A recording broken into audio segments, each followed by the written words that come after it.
तो यहाँ पे मैडम है ना फैकल्टी मेंबर, वो भी ऑनलाइन जोड़ रही है। क्या बोल रहे हैं? मतलब देखिए, मतलब फ्री है।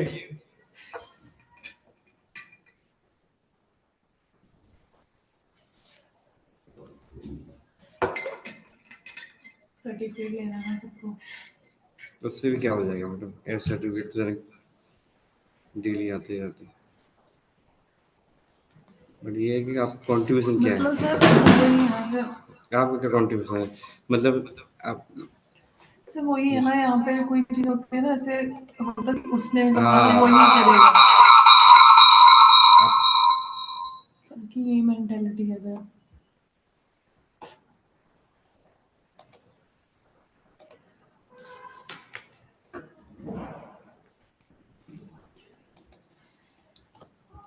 कितना ठंडा आपका केबिन है, कितना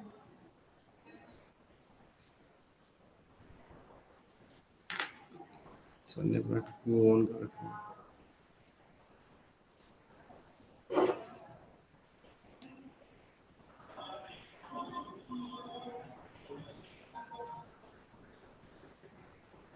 स्पीकर ऑन है सर आपका?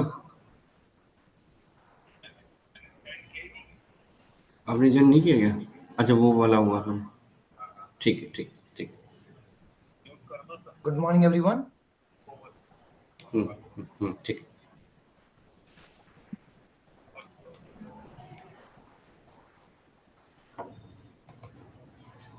Hello. Good morning. Am I audible?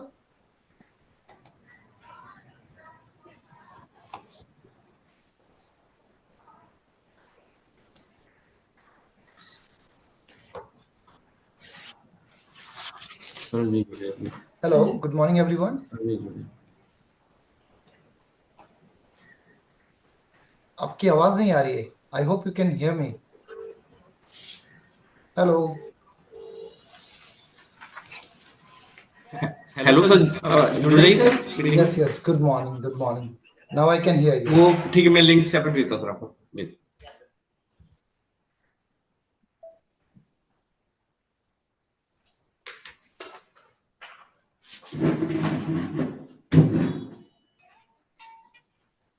Hello sir, आप ऐड तो हैं, आप अनम्यूट कीजिए सर एक बार। जी जी सर, जी जी sir. Yes. Can you hear me? तो मैं ही कर लेता हूँ यहाँ से control. Hello. Hello.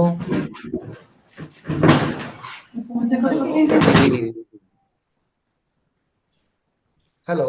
Am I audible now? Hello. Hello. Am I audible to you? Hello. Hello. आवाज आ रही सर? हाँ, आपकी आवाज आ रही है, but मेरी आवाज आ रही है? yes, yes, I can hear you, but can you hear me? Hello. Am I audible sir? Yes, yes, you are audible, uh but रही है? can you hear me? ये क्यों नहीं आ रही मेरी? No. No, because from my end, you speaker know. मेरा Can you hear me now? नहीं on है sir. Am I audible now? Audio आ रही है? Hello. Audible? Yeah, you are audible, but can you hear me? Audible? Hello. Hello, ठीक है। Hello. Hello, yes sir, good morning sir. Good morning. Can you hear me? Yes sir, definitely sir. Okay, good, good, good. I think there was some issues, technical issues. So I hope I am audible now to all of you, right? Sir आवाज आ रही है आवाज? Yeah. Am I audible now? Yes sir, Audible sir, Audible sir. Good, good. आ रही है क्या? Hello, आ रही? Yes, yes, I can hear you. I can hear you. You are audible. नहीं वैसे तो आ रही है आवाज ना? Yes, yes, yes. I can hear you. ठीक।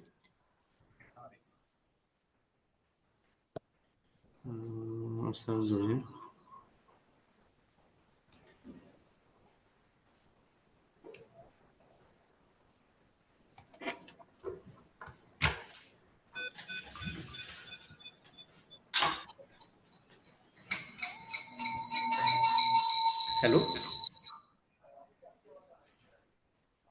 हाँ, yes sir, आ रही है। Sir, just give me 1 minute. I am joining this meeting.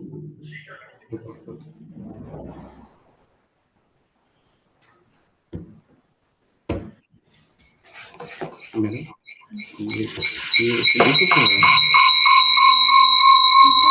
अच्छा इधर आपने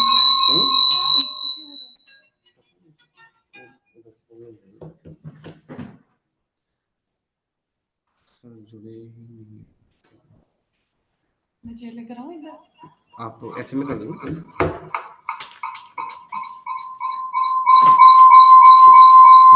वहाँ बच्चा तो नहीं बैठा, कोई नहीं बैठा।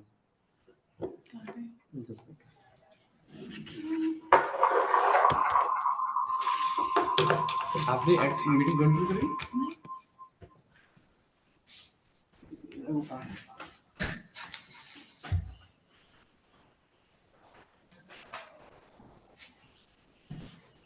ये भी सर आ गए।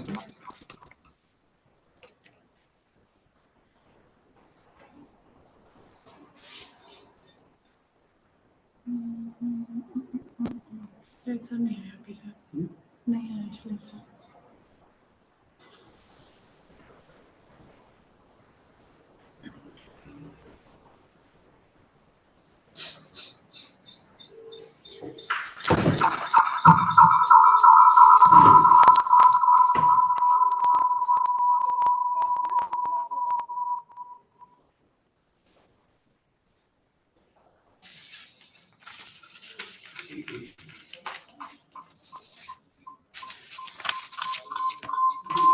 बच्चा भी बैठा। इधर को नहीं सर, किसी पे करके भी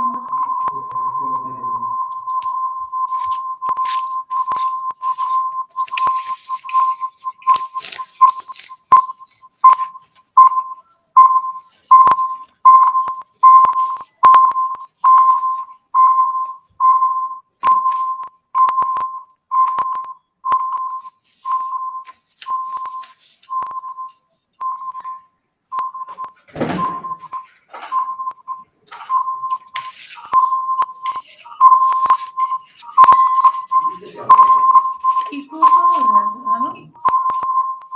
सर इको कैसे हो रही है? नहीं उनकी मेरी हुई, इधर आपकी नहीं नहीं मेरा तो बंद है। एक ही है, वो बंदी है। या उधर ही आ जाएंगे, उधर ही आ जाएंगे। नहीं आप ना अपने बच्चे को लगा रहे हो, बच्चे को लगा रहे हो, ज्वाइन तो नहीं करेंगे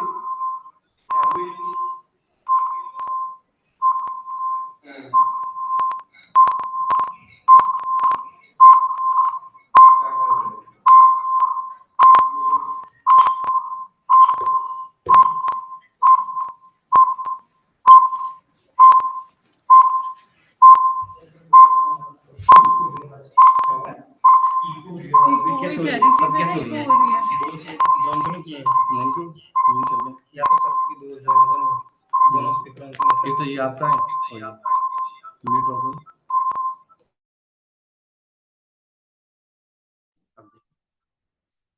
अभी मेरी बट ठीक है, तो वहां से आवाज कैसे आएगी? वो वहां से आ जाएगी। ठीक है, आप म्यूट कर दो अपने आप। खुद म्यूट करना।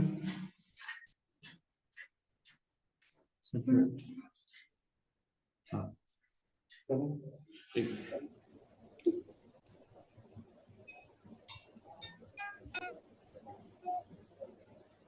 Good morning to all of you. Dr. Vidod Tiwari, sir.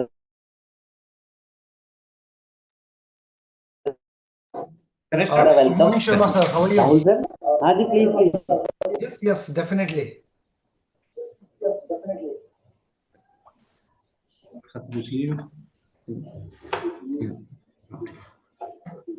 Good morning sir, can we start the program sir?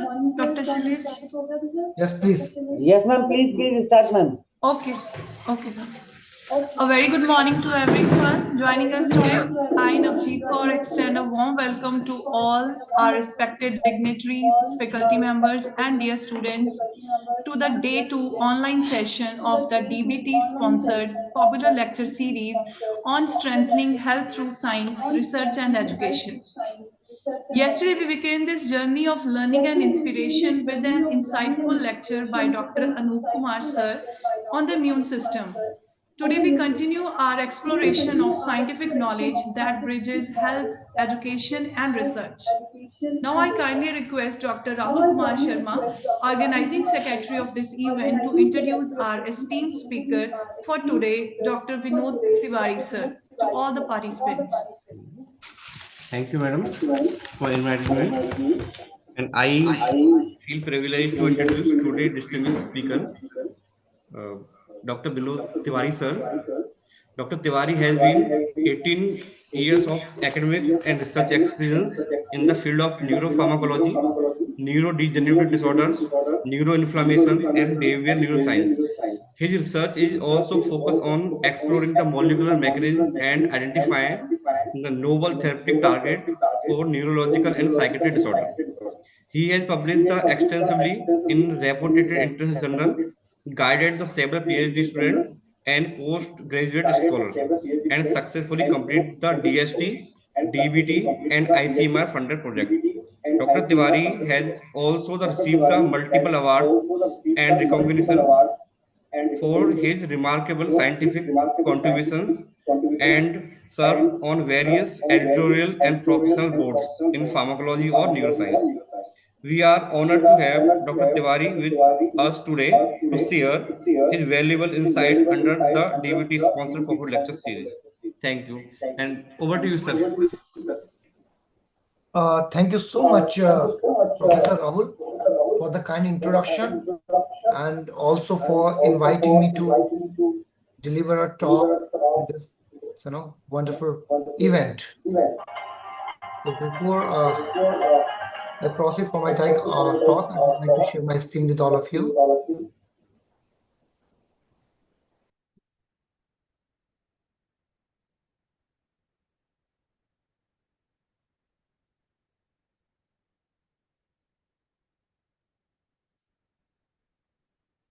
I hope the screen is visible to all the participants. Is it visible to everyone? And I'm audible? Sir, wait, it takes some time, sir. Okay, fine.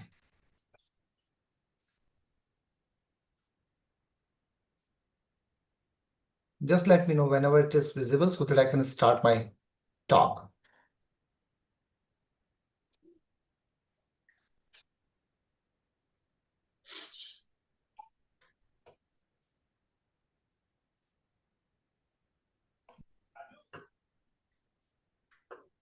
Is the screen visible? No, sir, wait. Not yet? Okay.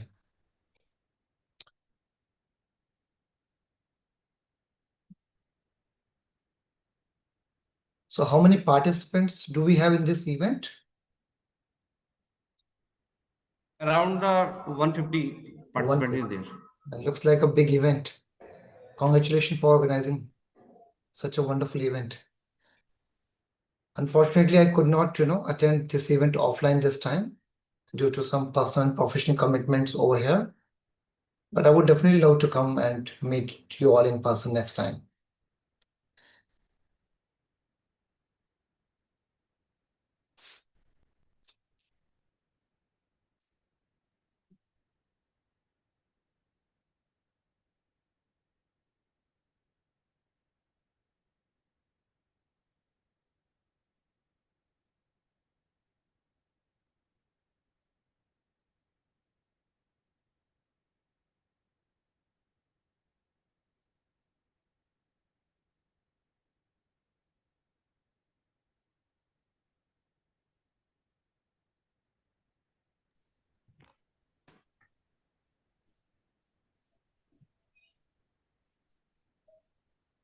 Should I start or just still taking more time? Sir, there is some technical issue. We are resolving it. Okay, fine. Yeah.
So I hope the slides are visible to everyone now.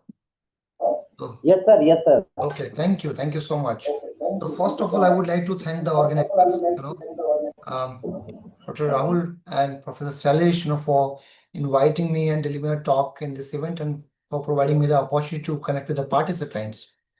So today I'm going to talk about, one of the most fascinating topic in the field of, biology and neuroscience, which is about pain, the neurobiology of pain, and what is the basic science behind the pain perception, and when the pain becomes chronic in nature, when it needs the immediate intervention by the physicians and the clinicians, and how we can develop the new drugs and the therapies for the treatment of different pain disorders. So if you have any questions, feel free to write it down and then we can discuss it at the end of, talk.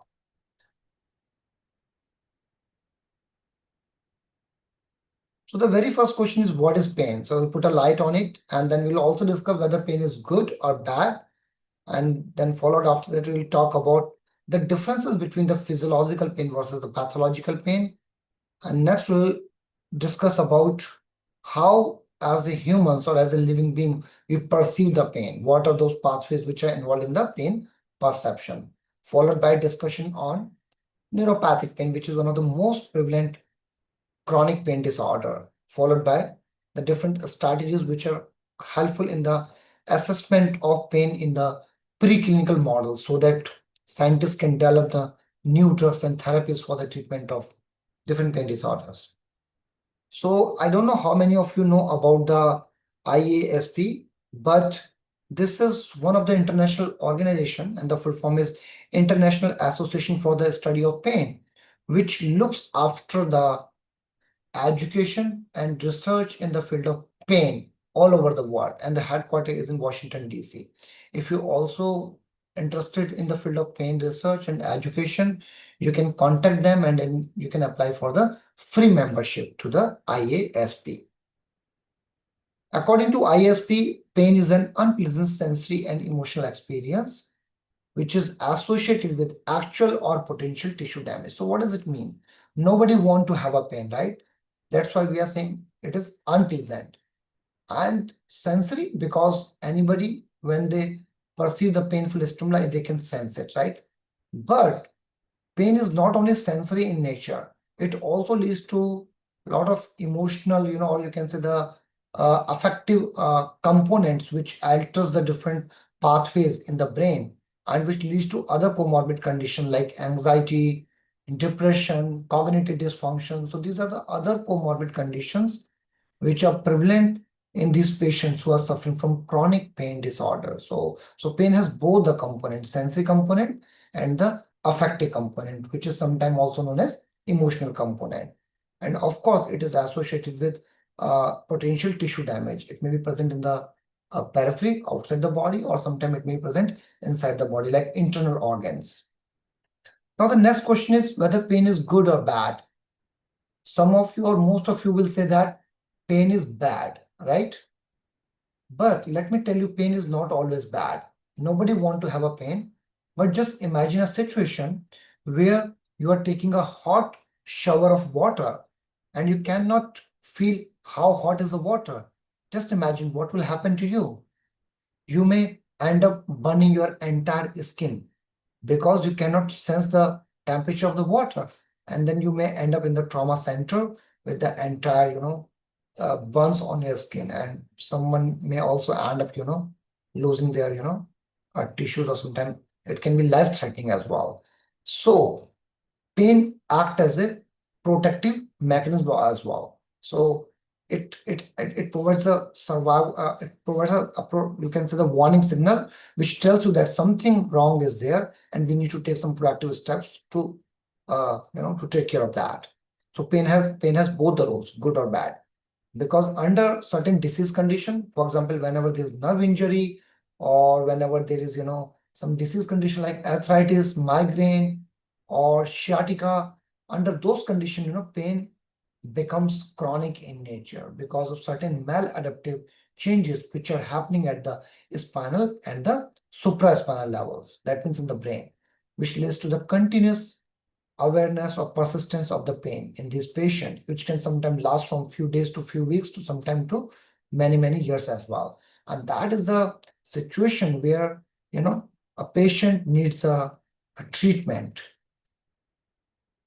So as I mentioned, pain constitutes an alarm that ultimately has the protective role, and it induce the avoidance behavior, which as a result may limit the potential damaging consequences. And you all know that the drugs which helps in suppressing the pain or which helps in the treatment relieving the pain, they are known as painkiller, or we also call them analgesic, and they act either by acting in the peripheral pathways or sometimes through the central pathways as well. But the condition is that these analgesic, they should not alter the consciousness. This is very important to understand, that an analgesic is a drug which relieves the pain but without altering the consciousness.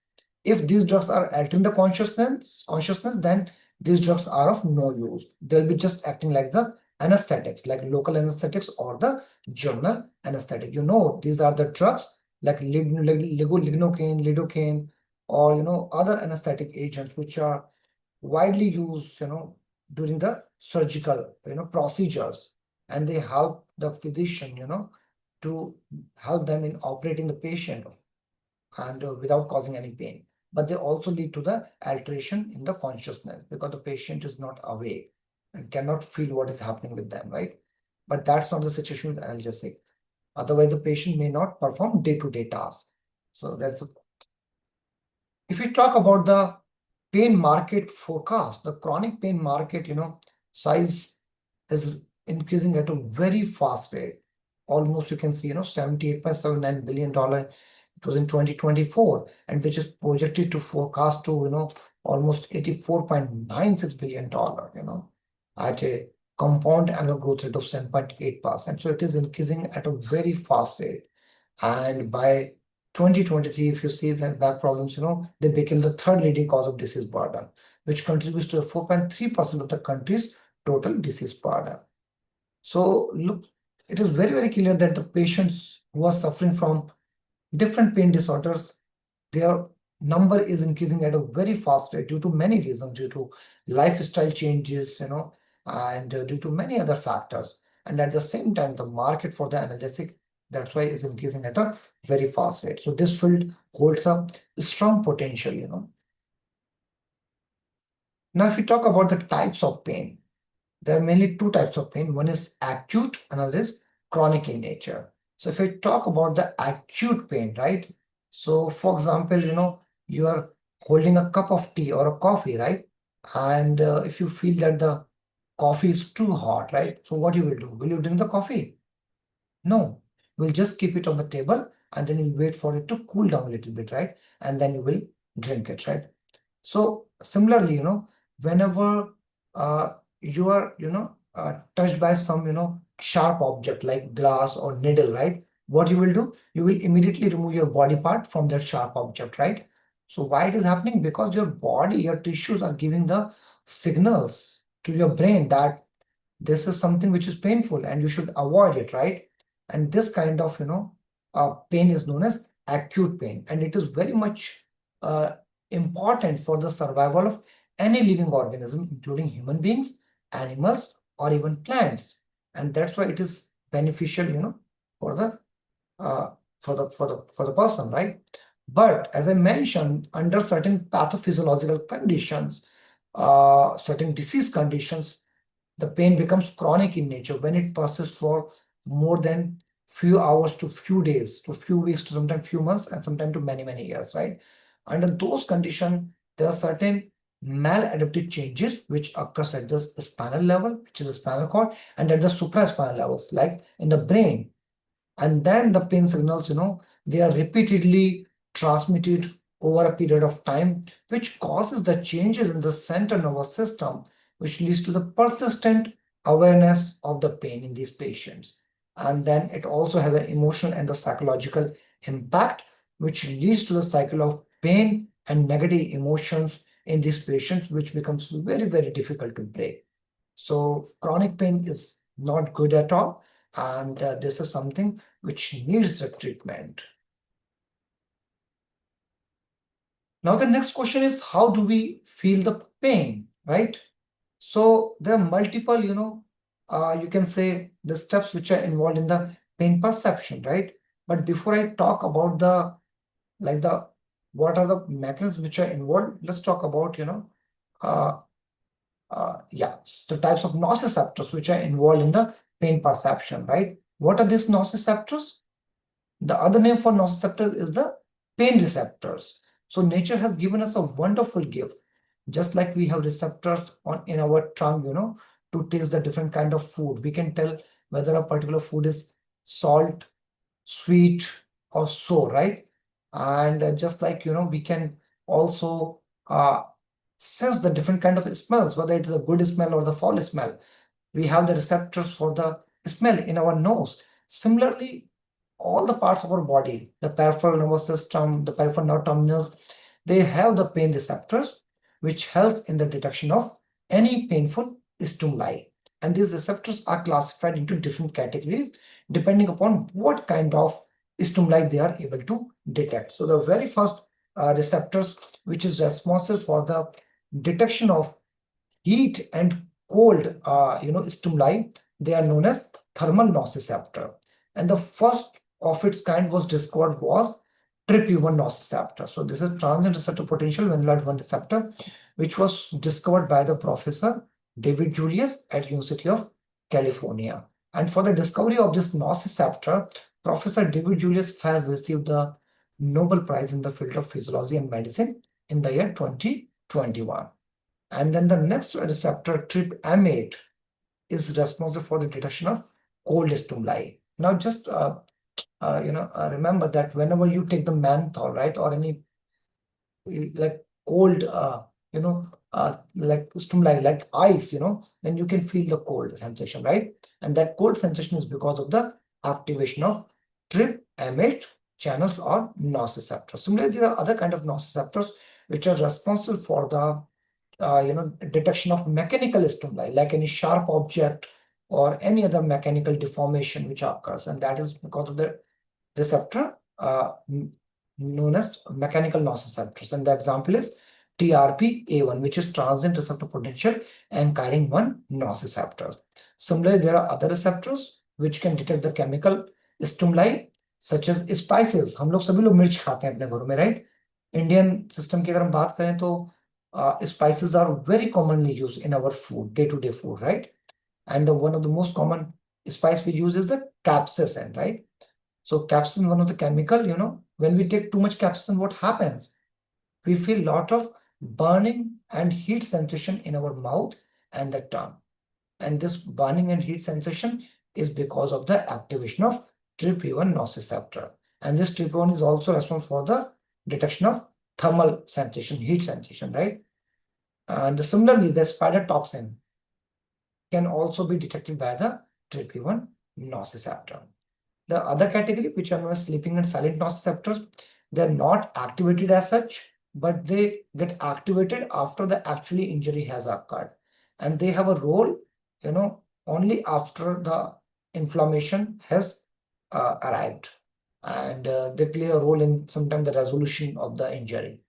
And then there's next category, which is known as polymodal nociceptors. So these are the nociceptors which are responsible for the detection of more than one pain stimuli. And that's why we call them polymodal nociceptor. And the example is TRPV1 nociceptor, which can detect both thermal and chemical stimuli. So yeah, so now coming back to the pathways of pain perception. So whenever you encounter any injury in your hand or in your foot, so what happens? The peripheral nerve terminals in your body part, they have these nociceptors, what I just told you, trip U1 or trip A1. So depending upon the kind of stimuli, whether it is heat, cold, or whether it is mechanical in nature, the nociceptor will detect it in the periphery itself. And then what will happen? It will convert this noxious stimuli, whether it is mechanical, electrical, chemical, into electrical signals. And this process is known as transduction. And then afterwards, this electrical signals, they can further transmitted, to the DRG neurons and the spinal cord, basically, right? Through the pain fibers like A delta fiber and the C fiber. And this process of transmission of this electrical signal to the central nervous system is known as transmission. And after that, the relay mechanism happens where the transmission of pain signals occurs through the neural structures from the site of injury to the higher pain centers present in the brain. So in this step, the pain information get transmitted from the spinal cord to the brain. And after that, this brain starts, perceiving the pain, and that's the time when there is conscious experience of pain when it reaches to the brain. And this is known as integration and perception. And then the finally modulation part happens where the central nervous system modify the pain signals either through amplifying them or through inhibiting them. And all these pathways, are happening because of certain mechanisms which are operating at a span at the supraspinal level, like descending inhibitory pathways, gate control theories, central sensitization, right? And some of them we will discuss in the upcoming slides. So this whole process from transduction to modulation is known as nociception, and you will be surprised to know that all these steps are occurring within fractions of seconds and milliseconds. And that's how our body part reacts when it receives the signals from the brain, that whether to withdraw that body part from the painful stimuli or not. So this is something which happens at a very fast rate, so that we can protect ourselves from the damaging stimuli which can cause us serious injuries. Now this is again the pathways how we perceive the pain. So these nociceptors, they are present basically in the peripheral nerve endings or the encapsulated nerve ending, and then this pain information gets transmitted to the dorsal root ganglia, DRG neurons, and then from the DRG neurons it gets transmitted to the spinal cord, and then further in the higher pain centers present in the brain. This we already discussed. So now in this slide, I just want to share, this gentleman with you who's known as Professor Michael Katrina. He's a professor of neurosurgery and biological chemistry and neuroscience at the Johns Hopkins Institute School of Medicine. By training, he's a sensory neurobiologist with a focus on the molecular basis of pain and temperature sensation. Why I'm talking about this gentleman with all of you? Because he was the first graduate student of Professor David Julius, who has received the Nobel Prize in Physiology and Medicine for the discovery of TRPV1 nociceptor. And Professor Katrina was the one who has involved in that research, which helped in the discovery of this first heat-gated ion channel, which we also call as capsaicin receptor, because it helps in the detection of pain, that thermal stimuli or the burning sensation because of capsaicin, TRPV1 nociceptor. And they demonstrated that this protein is critical for the detection of painfully hot temperature. And why this discovery received the Nobel Prize? Because after the discovery of TRPV1 nociceptor, lot of drugs, lot of therapeutics, lot of formulations came to the market for the treatment of certain painful conditions for which we never had any treatment. For example, the patients who suffer from cancer pain, their pain is highly, intense, and unfortunately the clinician do not have any drug to treat that kind of pain. So those are some of the cases where the discovery of TRPV1 nociceptor has really helped a lot in suppressing those pain signals in these patients. And when I was doing my postdoc in Johns Hopkins, at that time I had an opportunity to work with Professor Katrina, where we published one of the work together in the journal Pain. Now, in this slide, I want to share with you one of the most important discoveries in the field of pain research. So here you can see two gentlemen who are sitting, and their name is Professor Maljek and Professor Wall. These two gentlemen, they propose a novel theory at that time in the year 1965, which is known as gate control theory of pain. And what they propose actually, they propose that any non-painful input closes the gate to the painful input, which prevents the pain sensation from traveling to the central nervous system. Now let me explain you this theory by giving a very simple example. How many of you remember, while we were in school as a kids, right? And जब हमारे teacher कभी-कभी हमको, in our time, I remember when I was a kid, in second, third class, sometime our teacher used to beat us with a stick, right? So what was our first reaction at that time when we were beaten by a stick, right? The very first reaction is either to rub our hand or to shake our hand. So why that was the first reaction? The reason is that the stick, the teacher मारते थे हाथ में, right? So that is a painful stimuli, right? And when we are rubbing and shaking our hand, it is a non-painful input. And this rubbing and shaking is actually closing the gate to the painful input, which is the hit by the stick, right? And then it is preventing the pain sensation from traveling to the central nervous system. So उससे क्या होता था, एक level तक जो pen का perception है, जो एक्चुअली में पेन फील करते हैं, वो कम हो जाता है. नाउ इसके पीछे साइंस क्या है? अगर किसी ने हमको मारा, फिर हमने रबिंग किया, शेकिंग किया हैंड का, तो पेन इंटेंसिटी कम क्यों हो जाती है? What is the science behind that? That is what Maljek and Wall has described in 1965, and they published this work in one of the best journal in the field of science, which is Science, right? And the title of their work was Pain Mechanisms New Theory. And because of this work, they have received the Nobel Prize as well. And this theory was considered as one of the most influential theories of pain, which provided the neural basis for pain perception and modulation, and ultimately revolutionized the whole pain research. So according to this theory, there are two kinds of fibers which are present. One is the non-nociceptive fiber.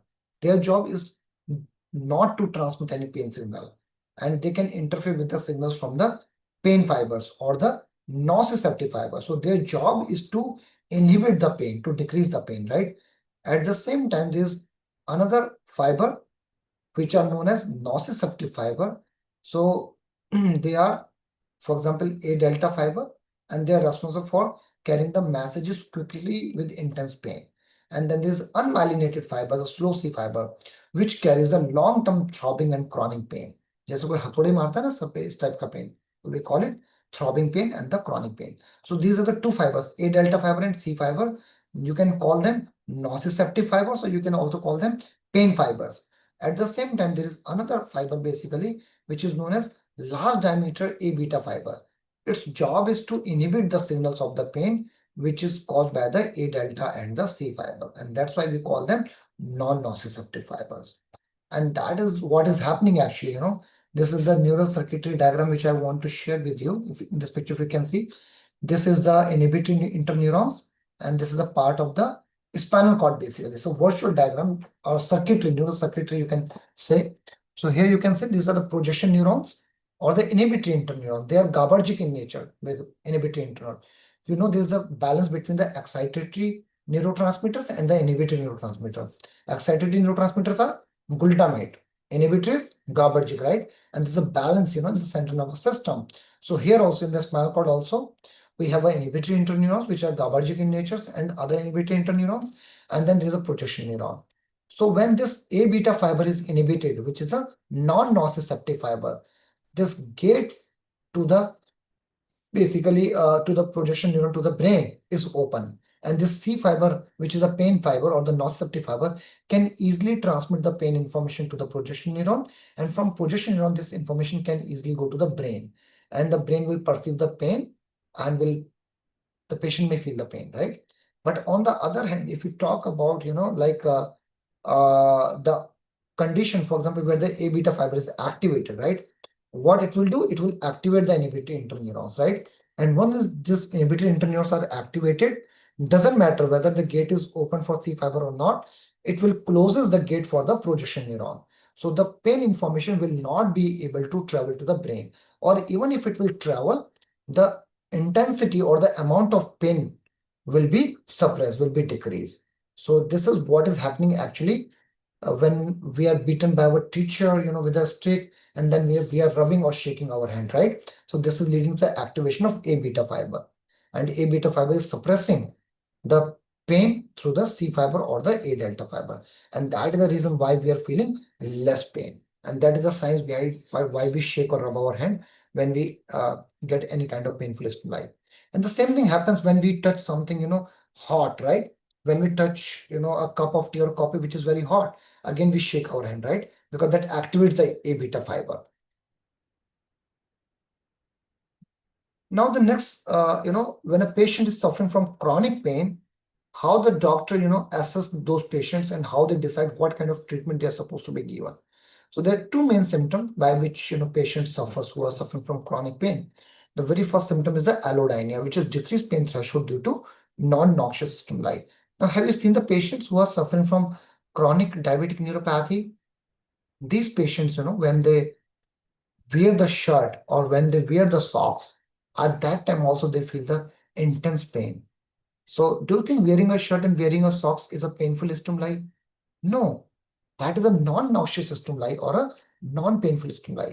But these patients, they feel intense pain even when they are touched by some cloth or some other object. So this kind of situation is known as allodynia, when the non-noxious stimuli become noxious in nature. And then there's a second condition where a less noxious stimuli become more noxious in nature. So that condition is known as hyperalgesia. That means pain has been increased, the intensity has been increased, or patient is perceiving more pain, you can say. So how do the doctors, they assess the pain intensity in the patients? When any patient is suffering from pain, they go to the doctor, and then doctor have certain instruments with them, like warmth filaments, right? And they touch the part of the body where patient complains of the pain, and they ask the patient, how much pain do you feel? If the patient says there is no pain, then they give the score of 0. But if the patient says that okay, there is little bit of pain, थोड़ा बहुत दर्द हो रहा है, ज्यादा नहीं है, तो what they will do, they will give a score of 1 or 2. But अगर patient कहता है कि नहीं थोड़ा ज्यादा दर्द हो रहा है और it is hurting a little bit, but I can tolerate it, so they will give a moderate score of around 5 to 6. But there could be a situation where patient feels lot of pain, जहाँ पे patient को लगता है कि ये pain मैं bear ही नहीं कर पाऊंगा या कर पाऊंगी, right? So under that condition, clinician, they give the score from 8 to 10. So based on this intensity of pain, doctor decide what kind of medicine is to be prescribed to these patients. And the symptoms can be like needle sensation or the जैसे कोई switch होता है, those kind of sensation. Sometimes squeezing or tightness, sometimes burning sensation, sometimes tingling sensation. So all these are symptoms of different pain disorders, including neuropathic pain. Now, in this slide, I want to discuss a little bit about the neuropathic pain, because this is one of the most prevalent pain disorders of our society. And a lot of patients are suffering from this disease. And unfortunately, we do not have any effective medicine for the treatment of neuropathic pain. Only 20 to 25% of the patients who are suffering from neuropathic pain, they get the pain relief after taking the medicine. What does it mean? This means 70 to 75% of the patient, they still do not get the pain relief even after getting the medication. And the neuropathic pain occurs due to damage anywhere along the peripheral nerves or the central nerves, right? And if it's happening in the central, like brain or the spinal cord, we call it central neuropathic pain. For example, spinal cord injury or the pain mediated by stroke.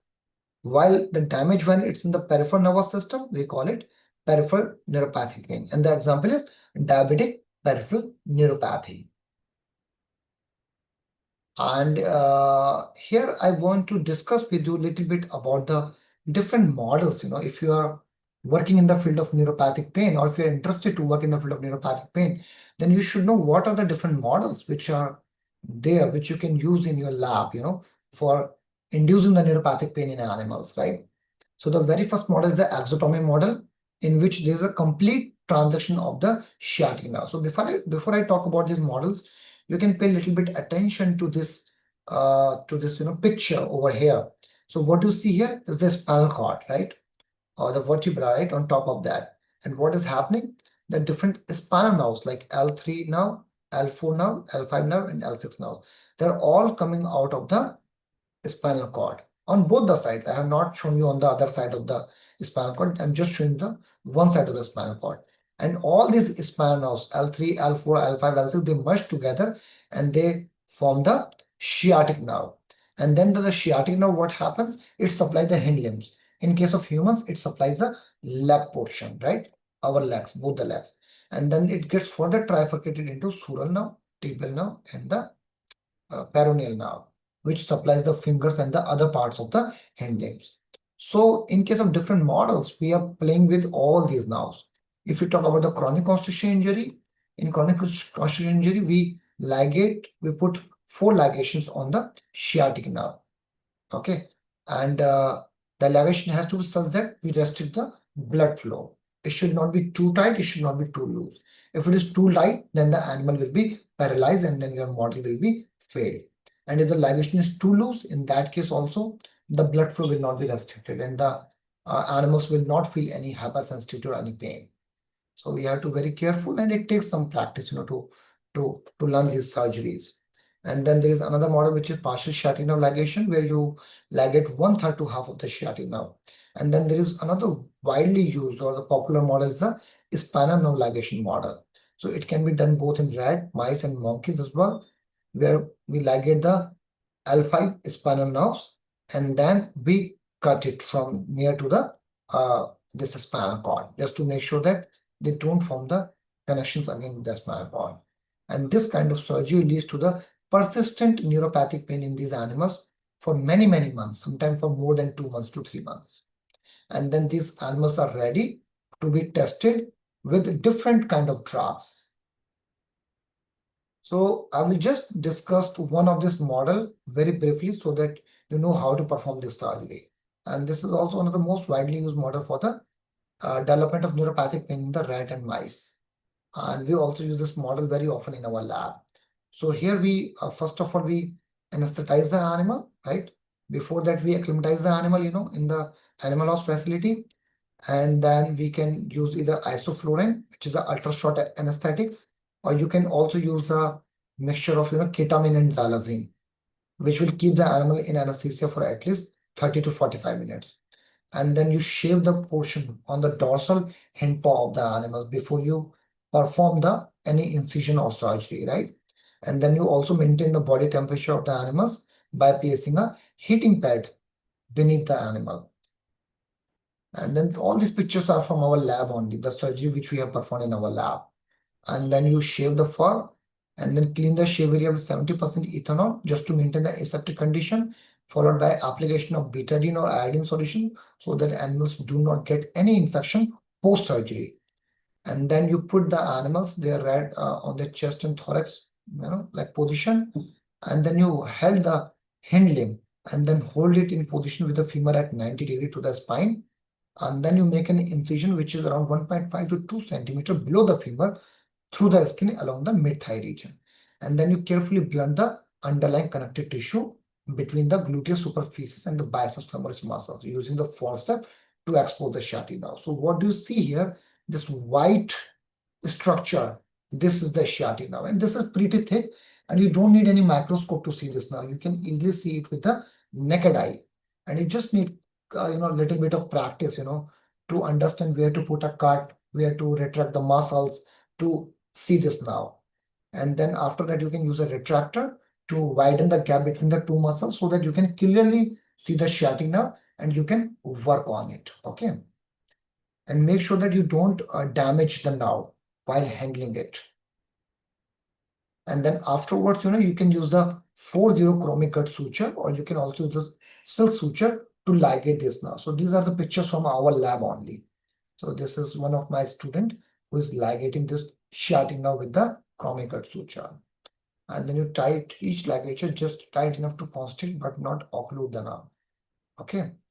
And then once the sutures are in place, you can release the nerve and check for proper placement. And afterwards, you can close the muscle there with the absorbable sutures and also close the skin using non-absorbable sutures, or you can also use a wound clip. And then you can apply the antiseptic ointment to the wound site to prevent any kind of infection. And then you can place the rat in a clean recovery cage on a heating pad, and then observe the animal closely during the anesthesia period until the animal comes to the consciousness.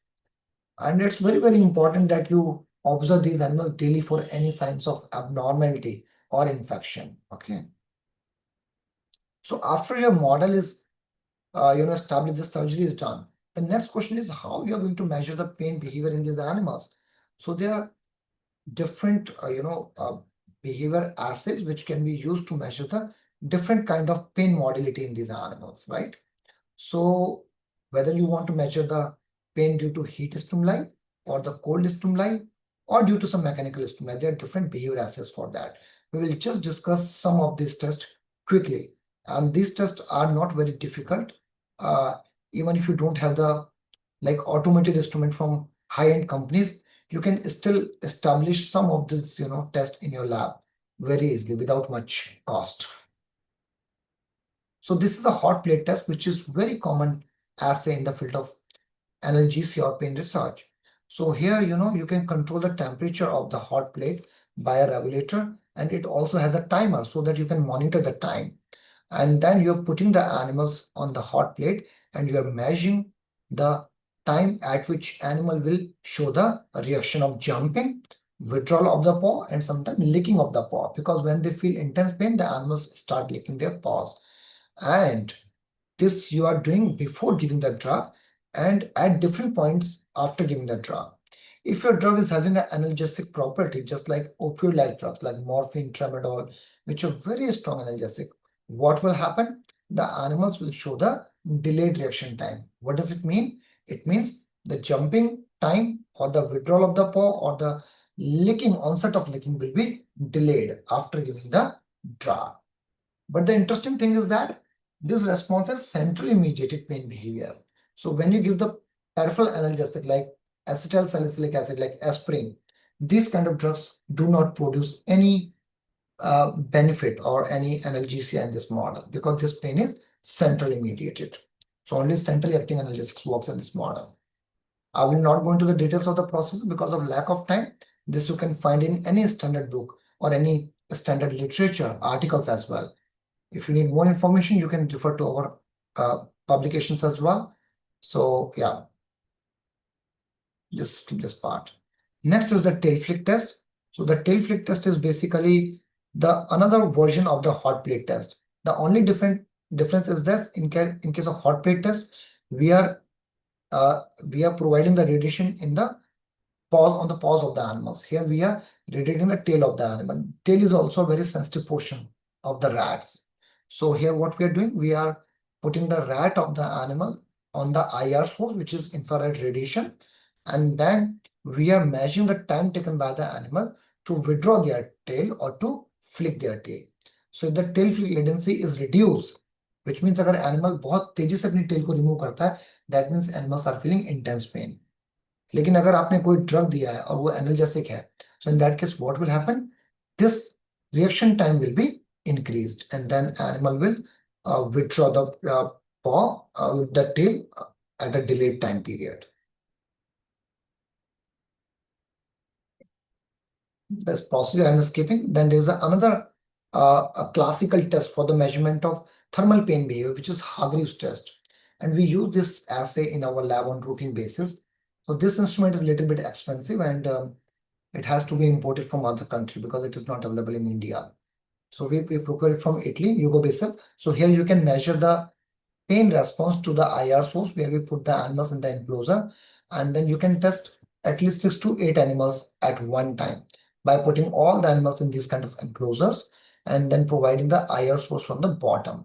And you can control the intensity of the IR source, and then you are measuring the time taken by the animals to withdraw the paw or to lick the paw. So that kind of behavior is known as the nociceptive behavior or the painful behavior.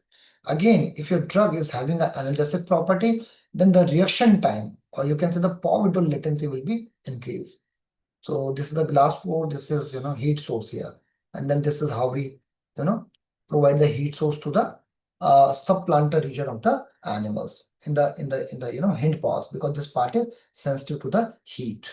Okay, and if you look at this data, basically, so there are different groups. One is the healthy animals, this blue line, on which we have not performed any kind of surgery. So you can see these animals on the before giving the chemotherapy, because chemotherapy, anti-cancer drugs, they lead to neuropathy, right? That is one of the most important side effects of anti-cancer drugs, neuropathy, right? So this is one of the study which we were doing in our lab. And if you look at this data, these are the healthy animals in which we have not given any chemo, right? So what you can see here, the animals were showing withdrawal or withdrawal at 15 seconds, right? And at different time points also, this power withdrawal latency is not changing because these animals are healthy animals. But at the same time, the animals who has been treated with chemotherapy, so before chemotherapy, their latency was 15 seconds. But after chemotherapy, if you observe, the power withdrawal latency has dropped at a very significant rate. Now they are withdrawing their power at only 3 to 4 seconds, which indicate that these animals are showing intense pain behavior, and this is happening after at least a week or 10 days after the administration of chemotherapeutic agents. And then when these animals were treated with different doses of drugs, here we have treated them with gabapentin and different test drug. You can see the power withdrawal latency is slightly increasing, which indicate that, okay, this gabapentin, the green circle, and the higher doses of the test drug, this purple circle, right, is able to partially restore the pain behavior. So they are partially protective in nature. So this is how we screen the molecules for the treatment of different pain disorders using these assays. Next is the worm-free hair test. I will not go into the details, but this is also very simple assay where we use the worm-free filaments. Some people use the automated or electronic worm-free test as well. But somehow I feel that these worm-free filaments, manual, they are more accurate. And here you touch the subplantar region of the animals with the different worm-free filaments. They are of different forces ranging from 0.01 gram, 0.1 gram up to 15 gram and 25 gram. And you measure the force at which animals are withdrawing their paw, and we call it paw withdrawal threshold. Again, you can see the healthy animals, their paw withdrawal threshold was almost 20 to 22 gram, and they are not withdrawing their paws at all because they are not suffering from any disease. They are healthy, right? But at the same time, the animals, before giving the chemotherapy, their paw withdrawal threshold was also 20 to 22 gram. But after the administration of chemotherapy, anti-cancer drugs, their paw withdrawal threshold has dropped significantly to almost 2 to 3 gram, which indicate that these animals are suffering from significant mechanical allodynia. And when these animals were treated with gabapentin, which is a standard drug for the treatment of neuropathic pain, their paw withdrawal threshold was partially increased to 10 to 12 gram, which indicates that it is providing some protection in these animals, not the complete restoration, but at least partial restoration of the paw withdrawal threshold. So these are the detailed, procedure which I mentioned here. This you can find in any standard literature, including ours. Then there is another assay which is pinprick assay, that is also for the mechanical pain behavior, but this time this is for mechanical hyperalgesia. Worm-free filaments what we are using for mechanical allodynia, because these filaments are very small in force, and that's why we are using it for allodynia, which is non-noxious stimuli. But here we are using pinprick assay because pin is very sharp, right? And it is a painful stimuli. But if the animals are having neuropathy or some other disease, then this less painful stimuli becomes more painful in nature. So what do we do in this assay? Again, we put the animals in the same kind of worm-free mesh, platform, and then we touch the subplantar region of the animals with this sharp pin 10 times, and then we count out of 10 times how many times animal is withdrawing the paw or licking the paw. If this frequency is too much, that means the animal is having intense pain. But if after giving the drug, the analgesic drug, this paw withdrawal frequency is suppressed or decreased, that indicate that your drug may having a potential analgesic activity in terms of suppressing the mechanical hyperalgesia. Okay, and this needle is almost 22 gauge needle, and we put the animals on the worm-free mesh, we let them acclimatize, and then we test it 10 times. Now there are other kind of pain behavior assays which we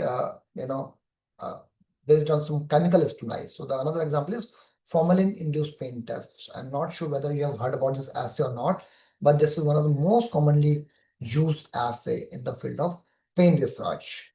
And here you know that if we talk about formalin, we all know that it's an irritant, highly, a little bit irritant, right?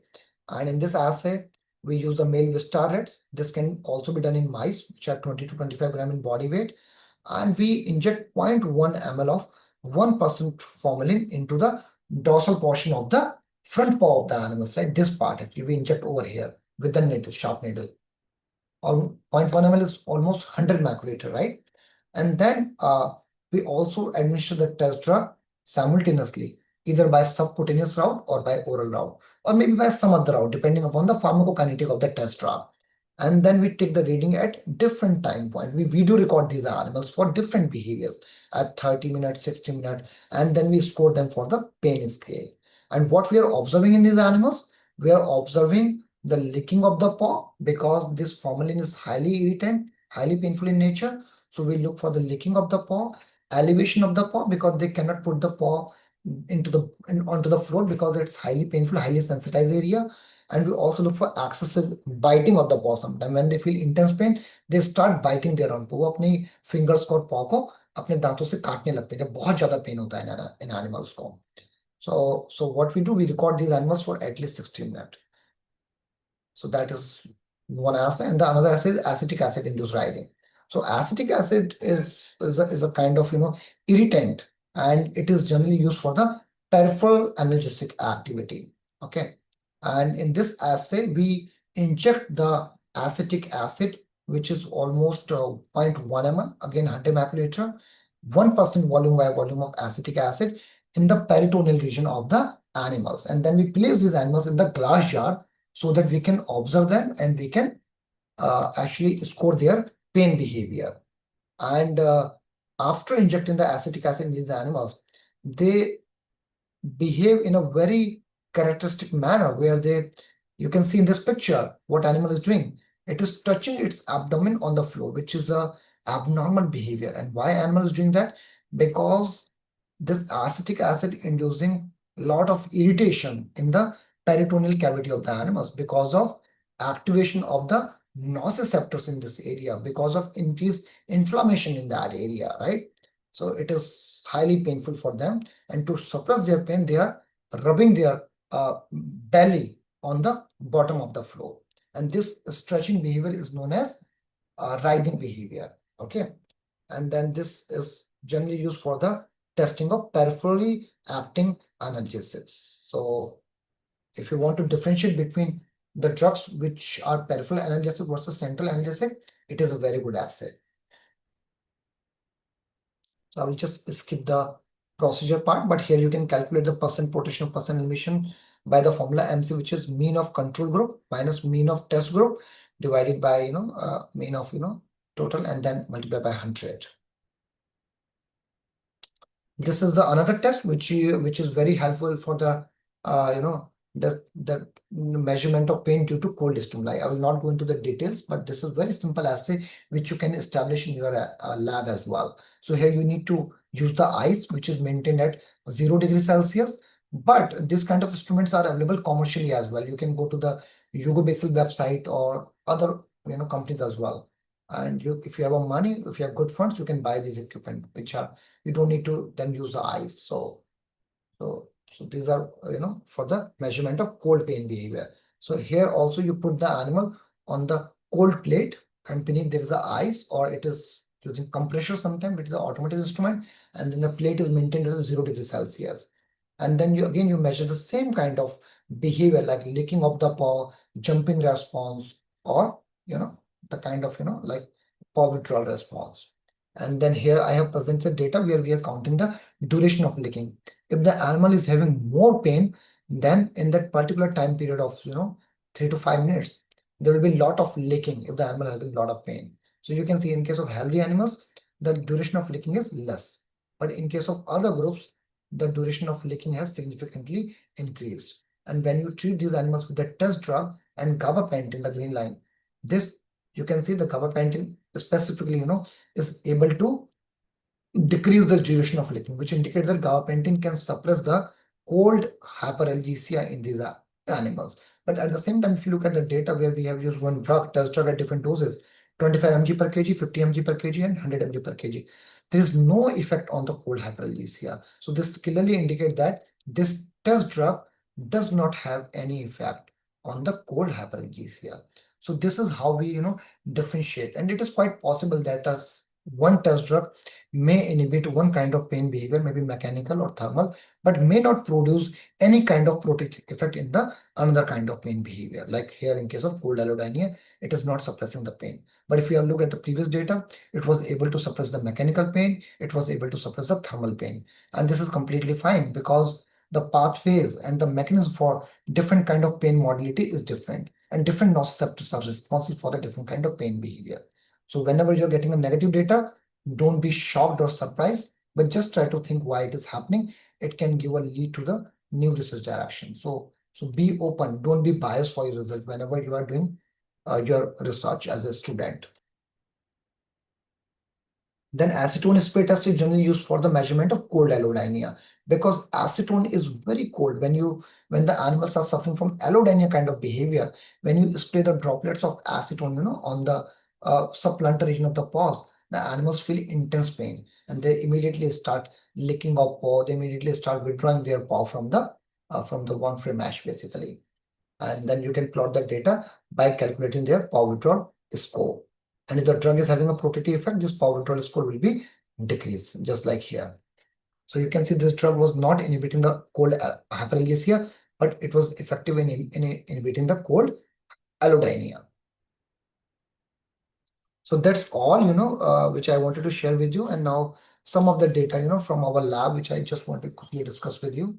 So this is one of the project which we carried out, last year, and one of my PhD student, Dr. Ankit Unyal, who was working on this project, where we explored the role of kinesin nanomotor. So these are the motor proteins which are involved in the trafficking of nociceptors, in the central nervous system. So Ankit has worked on that project, and right now, he's working as postdoc fellow in Johns Hopkins University.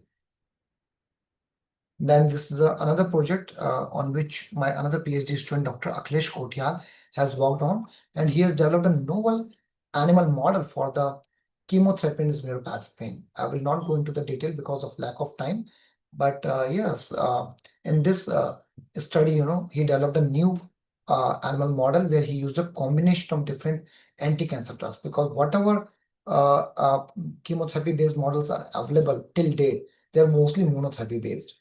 But if you look into the clinic, what you will find that the patients who are suffering from cancer, they're not being treated with one anti-cancer drug, right? They're being treated with more than one anti-cancer drug, because the pathology of cancer is highly, highly complex, and this disease is very notorious. So they're being treated with combination of anti-cancer drugs. So the neuropathy which these patients are developing is not because of one anti-cancer drug. So that is the reason why we thought of developing a new animal model which can mimic the clinical situation. And in this study, we used 3 anti-cancer drugs and tried to compare the data with the monotherapy-based model. And we did have some surprising findings, which I may share some other day with you when we have more time. And right now, Akhilesh is working as a postdoc fellow at Washington University at St. Louis. And there's another project from our lab where, another PhD student, Dr. Anaka, has worked on, chemotherapy-induced neuropathic pain, and she has, targeted the mu-opioid receptors and the cannabinoid receptors, for the treatment of chemotherapy-induced neuropathic pain. And she published quite good journals for PhD work. Then this is another, CRG grant, where we have developed a model of burn injury-induced chronic pain in the military veterans. So this project was just completed and submitted the report, and we published in good journals. And then that is another work, which was done by another PhD student, Oblapati Umaji City. He's still working with us. He's in the final year of his PhD, and he worked on another model, which is frostbite injury-induced chronic pain. So the soldiers or the military veterans who are deputed at high altitudes, right?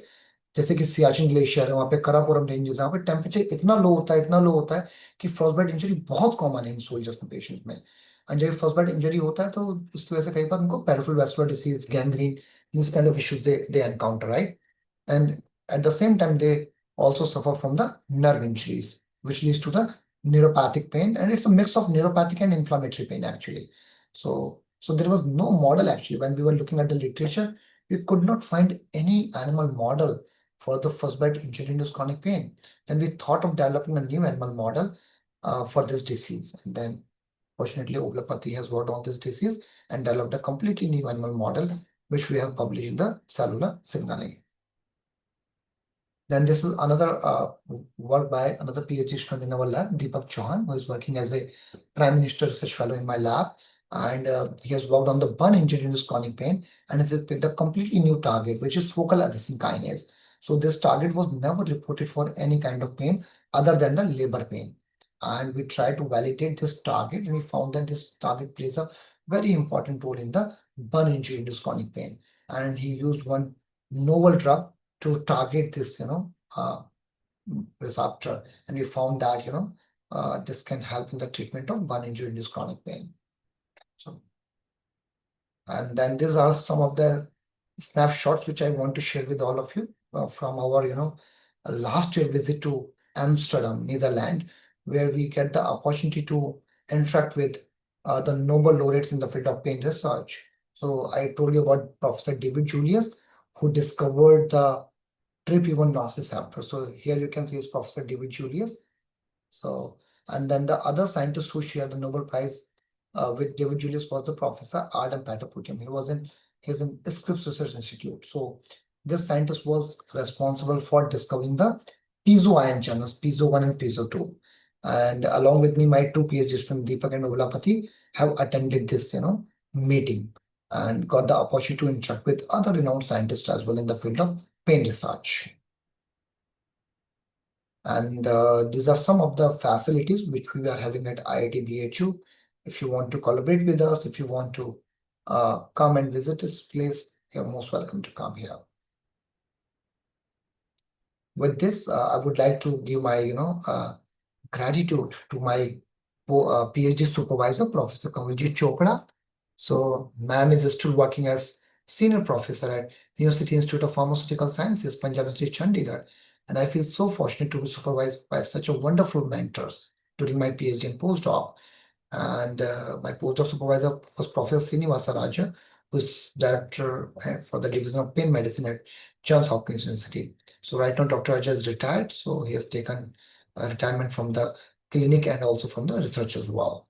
And this was the snapshot, when he visited our lab last year, along with all the lab students, masters and the PhD student. And I'm also thankful to the different funding agencies, including my institute, IIT BHU, ICMR, DBT-Serve, and most importantly, all my hardworking students who have generated all this data, which we are able to publish in good journals.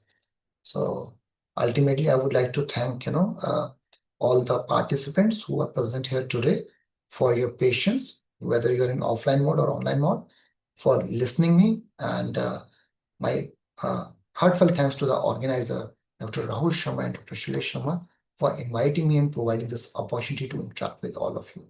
With this, I would like to end my talk. If you have any specific question, feel free to ask me. Thank you so much.